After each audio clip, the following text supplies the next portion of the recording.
ಒಂದು ಕಡೆ ಅರಸರು, ಇನ್ನೊಂದು ಕಡೆ ಋಷಿಮುನಿಗಳು, ಮತ್ತೊಂದು ಕಡೆ ಸ್ತ್ರೀಯರು. ಹೌದು. ಅಲ್ಲಿ ಬ್ರಾಹ್ಮಣರು, ಆ ಕಡೆ ರಾಜರು. ಹಾಗೆ ಬಂದು ಸೇರಿದಂತಹ ಸಭೆಯಲ್ಲಿ ನಾನು ಸ್ತ್ರೀಯರ ಮಧ್ಯದಲ್ಲಿ ಕುಳಿತುಕೊಂಡಿದ್ದವಳು. ನಿಜ. ಒಮ್ಮಿಂದೊಮ್ಮೆಲೆ ಪಕ್ಕನೆ ಎದ್ದು ಓಡೋಡಿಕೊಂಡು ನಿಮ್ಮ ಬಳಿಗೆ ಬರೋದಕ್ಕೆ ಒಂದು ಕಾರಣವಿದೆಯಲ್ವಾ? ಏನು ಕಾರಣ? ಕಾಂತ, ಸಖಿಯರ ಜೊತೆಯಲ್ಲಿ ಕುಳಿತುಕೊಂಡು ನಿಮ್ಮ ಮುಖವನ್ನೇ ಗಮನಿಸುತ್ತಿರುವಾಗ ನೀವು ನಗುತ್ತಾ ಇದ್ದೀರಿ. ಹೌದು. ಹಾಗೆಂದು ನಗು ಬೀರಬಹುದು. ನಗು ಬೀರುವಾಗ ಸುತ್ತಮುತ್ತಲು ಯಾರಿದ್ದಾರೆಂಬ ಯೋಚನೆ ಮಾಡಬೇಡುವ? ಅದು ಯಾಕೆ? ಯಾರಾದ್ರೂ ನೋಡಿದ್ರೆ, ಈಗ ನಾನು ನೋಡಿದಕ್ಕಾಯಿತು, ಉಳಿದವರು ಯಾರಾದ್ರೂ ನೋಡ್ತಿದ್ರೆ ಅವ್ರು ಆಡುವಂತಹ ನುಡಿ ಹೇಗೆ ಗೊತ್ತಾ? ಹೇಗೆ? ಏನ್ ಅವರಷ್ಟಕ್ಕೆ ಅವ್ರು ನಗಾಡುತ್ತಾ ಇದ್ದಾರೆ, ಅವ್ರಿಗೇನು ಸರಿ ಇಲ್ವಾ ಅಂತ ಹಾಗೆಲ್ಲ ಹೇಳ್ತಾರೆ. ಅವ್ರಿಗೇನು ಹುಚ್ಚ? ಯಾರು ಹೇಳುವುದು? ಅಲ್ಲ, ನೋಡಿದವರು ಹೇಳ್ತಾರೆ. ನೀನು ಹೇಳುವುದಲ್ಲ. ನಾನು ಹೇಳಿದಲ್ಲ, ಅವರು ಆಡುವಂತಹ ಮಾತು ಹಾಗೆ, ಅವರಿಗೆ ಹುಚ್ಚ ಹಾಗೆ ಹೇಳುವವರು ಹೇಳ್ತಾರೆ. ಏನು ಮಾಡುವುದಕ್ಕಾಗ್ತದೆ? ನೀವು ಕೇಳಬೇಕಾಗ್ತದೆ ಅದನ್ನೆಲ್ಲ. ನೀವು ಕೇಳದಿದ್ರೆ ನನ್ನ ಕಿವಿಗೆ ಕೇಳಿದ್ರೆ ನನಗೆ ಸಹಿಸಕ್ಕಾಗುವುದಿಲ್ಲ. ನಿನಗೆ ನನ್ನ ಪತಿದೇವರಿಗೆ ಹೇಳುವಾಗ ನನಗೆ ನೋವಾಗುದಿಲ್ಲ, ನನ್ನ ಮನಸ್ಸಿಗೆ ನೋವು ಆಗುದು ಮಾತ್ರ. ಸಿಟ್ಟು ಬರದಿರ್ತದ ಮತ್ತೊಬ್ಬರು ಆಡುವಾಗ.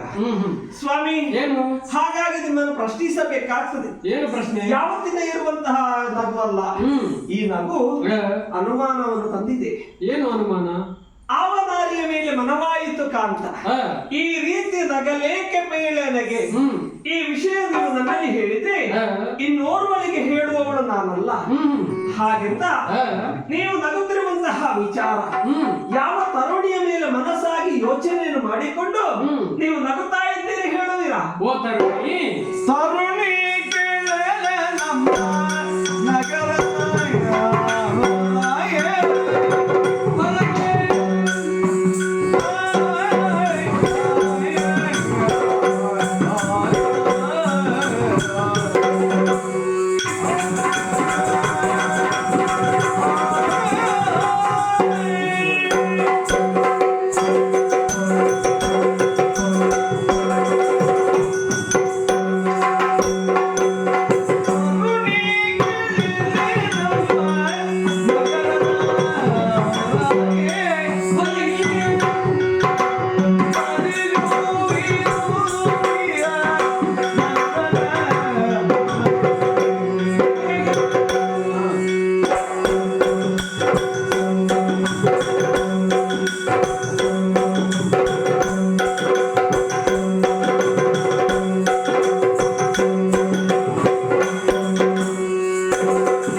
ನೀನು ಕೇಳಿದ್ದೆ ಹೇಗೆ?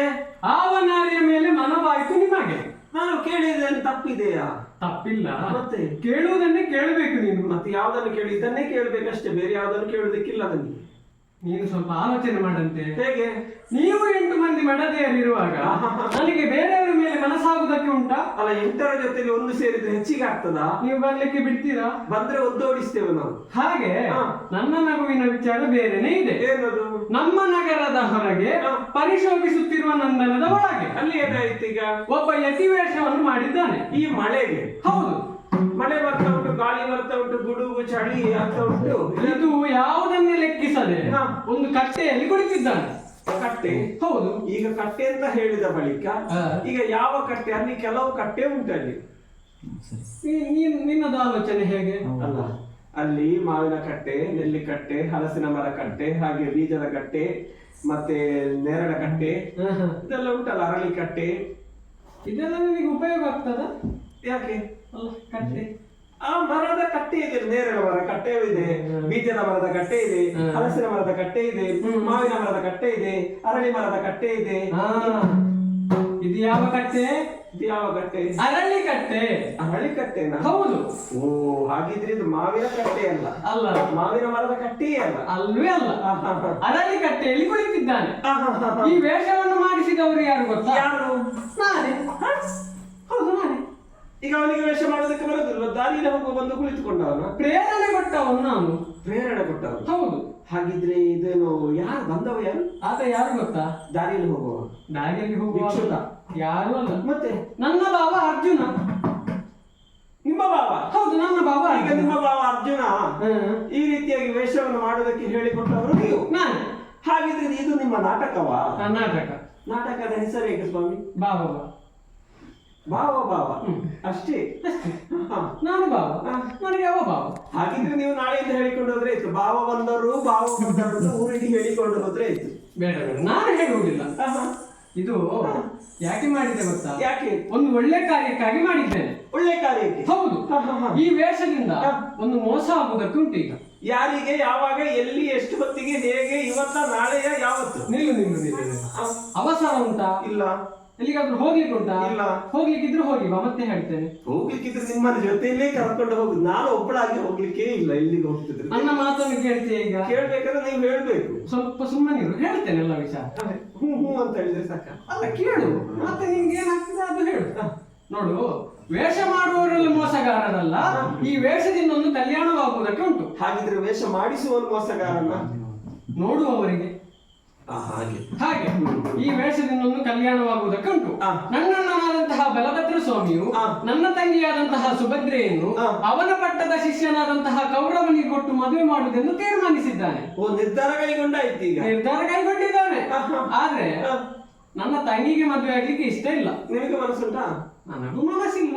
ಅದಕ್ಕೆ ಈಗೇನಾಯ್ತು? ಸುಭದ್ರೆಯನ್ನು ಅಷ್ಟು ಮುದ್ದಿನಿಂದ ಸಾಕಿದ್ದೇನಲ್ಲ, ಹಾಗಾಗಿ ಮುಂದಿನ ದಿನದಲ್ಲಿ ಏನಾಗ್ತದೆ? ನನ್ನ ಅಣ್ಣನಿಗೆ ಮದುವೆ ಅಲ್ಲ, ಋಷಿ ಮುನಿಗಳು ಹೇಳಿದ್ರೆ ಬಹಳ ಪ್ರೀತಿ ಅಲ್ಲ.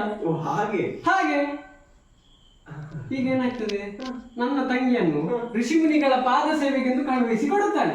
ಆಗ ಋಷಿ ವೇಷದಲ್ಲಿ ಯಾರಿದ್ದಾರೆ? ಅರ್ಜುನನಿದ್ದಾನೆ. ಈಗ ನೀವು ಋಷಿ ವೇಷದಲ್ಲಿದ್ದಂತಹ ಪಾರ್ಥನ ಬಳಿಗೆ ನಿಮ್ಮ ತಂಗಿಯನ್ನು ಕಳುಹಿಸಿಕೊಟ್ಟಾಗ ಅಷ್ಟೂ ಮಂದಿ ಋಷಿ ಮುನಿಗಳಲ್ಲಿರುವಾಗ ಈಗ ಪಾರ್ಥನೆ ಅಂತ ಗೊತ್ತಾಗುವುದು ಹೇಗೆ ನಿಮ್ಮ ತಂಗಿಗೆ? ಭಾವನಿಗೆ ಗೊತ್ತುಂಟಲ್ಲ. ಅಲ್ಲ, ಭಾವನಿಗೆ ಗೊತ್ತಿದ್ರೆ ಸಾಕ. ಈಗ ಪಾದ ಸೇವೆ ಮಾಡುವಾಗ ಎಲ್ಲರ ಪಾದ ಸೇವೆ ಮಾಡ್ತಾಳೆ. ಮಾಡುವಾಗ ಈಗ ಅವಳನ್ನು ಅಪಹರಿಸಿಕೊಂಡು ಹೋಗ್ಬೇಕಲ್ಲ ಅಲ್ಲಿಂದ. ಅದಕ್ಕೊಂದು ಉಪಾಯ ಉಂಟು. ಎಲ್ಲರ ಮುಂದೆ ಅಪಹರಿಸಿಕೊಂಡು ಹೋಗುದು ಬೇಕಾ, ಹೇಗೆ ಅಂತ ಬೇಕನ್ನೋದು ಅದು ನಾನು ಕಣ್ಸನೆ ಮಾಡ್ತೇನೆ. ಓ, ಭಾವನಿಗೆ ಗೊತ್ತಾಯ್ತು. ಇಲ್ಲದಿದ್ರೆ ಈ ಕೆಲಸಕ್ಕೆ ನಾನು ಇಳಿತೇನ? ಗೊತ್ತು ನಿಮ್ಮದು. ಹೇಳಿ, ನಾನು ಮತ್ತೆ ಹೇಳ್ತೇನೆ ನಿಮ್ಮ ಕತೆ. ಹಾಗಾಗಿ ಮತ್ತೆ ನಗಡಿದ್ಯಾಕೆ ಗೊತ್ತಾ? ನಾನು ಯಾಕೆ? ಬಾಸಿಗೆ ಕಟ್ಟಿಕೊಂಡು ಬಂದಂತಹ ಕೌರವನಿಗೆ ಮುಖಭಂಗ, ನನ್ನಣ್ಣನಿಗೆ ಗರ್ವಭಂಗ, ಇದನ್ನೆಲ್ಲ ಮನಸ್ಸಿನಲ್ಲಿ ಆಲೋಚನೆ ಮಾಡ್ತಾ ಇದ್ದಾಗ ನಗುತ್ತಾ ಇದ್ದೆ. ಮತ್ತೆ ನೀನು ಹೇಳಿದ್ದೇಗೆ ನಾರಿಯರ ದೆಸೆಗಾಗಿ ನೀವು ನಗುತ್ತಾ ಇದ್ದೀರಿ. ಅಲ್ಲ, ಹೇಳೋದಕ್ಕಾಗುದಿಲ್ಲ, ನೀವು ಸ್ತ್ರೀಲೋಲ ಅಲ್ವಾ? ನಾರಿಯರ ದೆಸೆಗಾಗಿ ನನ್ನ ನಕ್ಕದಲ್ಲ, ಮತ್ತೆ ಈ ವಿಷಯಕ್ಕಾಗಿ. ಸ್ವಾಮಿ, ಮುಂದೆ ಬನ್ನಿ. ನೀವು ನನ್ನಲ್ಲಿ ಮಾತನಾಡಿಕೊಂಡು ಹಿಂದೆ ಹೋಗಿ ಅದನ್ನೇ ಹೋಗ್ಬೇಡಿ. ಯಾಕೆ ಗೊತ್ತಾ? ಯಾಕೆ? ಈಗ ನಿಮ್ಮ ಕಥೆಯನ್ನು ನನಗೆ ಕೇಳ್ಬೇಕಾಗ್ತದೆ. ನನ್ನ ಕಥೆ ಇದೇ ದಾರಿಯನ್ನು ನಿಮ್ಮ ಭಾವನಿಗೆ ಹೇಳಿಕೊಟ್ಟದ್ದು ನೀವು? ಹೌದು. ಯಾವುದು? ನಿಮಗೆ ರುಕ್ಮಿಣಿ ಸ್ವಯಂವರ ಆದ್ದೆ ಹೇಗೆ ಆಗಿದ್ದೇನೆ? ಒಂದು ಆಗಿದೆ ಅಂತ ಹೇಳಿದ್ರೆ ಅದು ಹೇಗೆ ಅಂತ ಹೇಳಿ ನೋಡೋಣ. ರುಕ್ಮಿಣಿಯನ್ನು ಅಪಹರಿಸಿಕೊಂಡು ಬಂದಿದ್ದೇನೆ ಅಲ್ವಾ? ಈಗ ಅರ್ಜುನ ಮಾಡಿದ ಹೇಗೆ? ಸುಭದ್ರನ ಅಪಹರಿಸಿಕೊಂಡು ಹೋಗುದಲ್ವಾ? ಈಗ ರುಕ್ಮಿಣಿ ಸ್ವಾಮಿಯರಾದ್ದು ರುಕ್ಮಭೂಪ ಏನು ಮಾಡಿದ? ಶಿಶುಪಾಲನೆ ಕೊಟ್ಟು ಮದುವೆ ಮಾಡುವುದೆಂಬುದಾಗಿ ತೀರ್ಮಾನ ಮಾಡಿಕೊಂಡಿದ್ದ. ರುಕ್ಮಿಣಿಗೆ ಮನಸ್ಸಿಲ್ಲಲ್ಲ. ಆ ಹೊತ್ತಿಗೆ ರುಕ್ಮಿಣಿಗೆ ಮನಸ್ಸಿರ್ಲಿಲ್ಲ. ಅದಕ್ಕಾಗಿ ಅವಳಿಗೆ ಮನಸ್ಸಿದ್ದು ನಿಮ್ಮ ಮೇಲೆ. ಆ ಹೊತ್ತಿಗೆ ಏನು ಮಾಡಿದು? ರುಕ್ಮಭೂಪನಿಗೆ ಮೋಸವನ್ನು ಮಾಡಿ ಓಡಿ ಬಂದಳು ನಿಮ್ಮ ಜೊತೆಯಲ್ಲಿ. ಹೌದು, ಓಡಿ ಬಂದವಳಲ್ವಾ? ಓಡಿ ಬಂದವಳು ಯಾಕೆ ಹೇಳಿದೆ? ಯಾಕೆ? ರುಕ್ಮಭೂಪನಿಗಿದ್ದ ಅಹಂಕಾರವನ್ನು ಮುರಿದಾಕಬೇಕಾಗಿ ಮದುವೆ ಆಗಿದ್ದೀರಿ ಸರಿ. ಆಮೇಲೆ ಅದೇ ದಾರಿಯನ್ನು ನಿಮ್ಮ ಭಾವನಿಗೆ ನೀವು ಹೇಳಿಕೊಟ್ಟಿದ್ದೀರಿ ಈಗ ಹಾಗೆಂತ ಲೋಕಮುಖಕ್ಕೆ ಈ ಪ್ರೀತಿಸಿ ಮದುವೆ ಆಗುವಂತಹ ಪಾಠವನ್ನು ಹೇಳಿಕೊಟ್ಟದೇ ನೀವು ರುಕ್ಮಿಣಿ ಸ್ವಯಂವರದಲ್ಲಿ. ಎಲ್ಲರೂ ಓಡಿ ಹೋಗಿ ಮದುವೆ ಆಗ್ತಾರಲ್ವಾ? ಒಳ್ಳೆಯದಲ್ಲಿ ಇದ್ದಾರಲ್ಲ ಅವರೆಲ್ಲ. ಅಲ್ಲ ಇದ್ದಾರೆ, ಹೌದು. ಹಾಗೆಂತ ನಾನು ಹೇಳಿದ್ದೇನೆ ಓಡಿ ಹೋಗಿ ಅಂತ. ಅದು ನಿಮ್ಮನ್ನು ನೋಡಿ ಕಲ್ತದ್ದು ಅಂತ ಪ್ರಪಂಚದಲ್ಲಿ ಎಲ್ಲರೂ ಹಾಗೆ ಅದು ಒಳ್ಳೆಯದಾಗಿದ್ದಾರಲ್ಲ. ಸರಿ ಸ್ವಾಮಿ, ನಿಮ್ಮ ಉದ್ದೇಶವೇನು? ಏನು? ಧರೆಯ ಧರ್ಮವನ್ನು ಉತ್ತರಿಸಬೇಕು, ಅಧರ್ಮವನ್ನು ನಾಶ ಮಾಡಬೇಕೆಂಬುದಾಗಿಯೇ ನಮ್ಮ ಉದ್ದೇಶ. ಹೌದು. ಹಾಗಿರುವಾಗ ಸುಭದ್ರೆಯ ಕಲ್ಯಾಣ ಇಲ್ಲಿ ನಡೆಯಬೇಕು, ಅದೇ ರೀತಿಯಲ್ಲಿ ಸುಭದ್ರೆಯ ಜೀವನ ಭದ್ರತೆಯಲ್ಲಿ ಇರಬೇಕು ಎಂಬ ಉದ್ದೇಶದಿಂದ ನೀವು ಇಲ್ಲಿ ತೀರ್ಮಾನಗೊಂಡಿದ್ದೀರಿ. ಸರಿ, ನಿಮ್ಮ ನಿರ್ಧಾರ ಹೇಗಿದೆ ಅದೇ ರೀತಿಯಲ್ಲಿ ಆದಷ್ಟು ಬೇಗ ಇಲ್ಲಿ ಸುಭದ್ರ ಕಲ್ಯಾಣ ನಡೆಯಲಿ. ಹಾಗೆ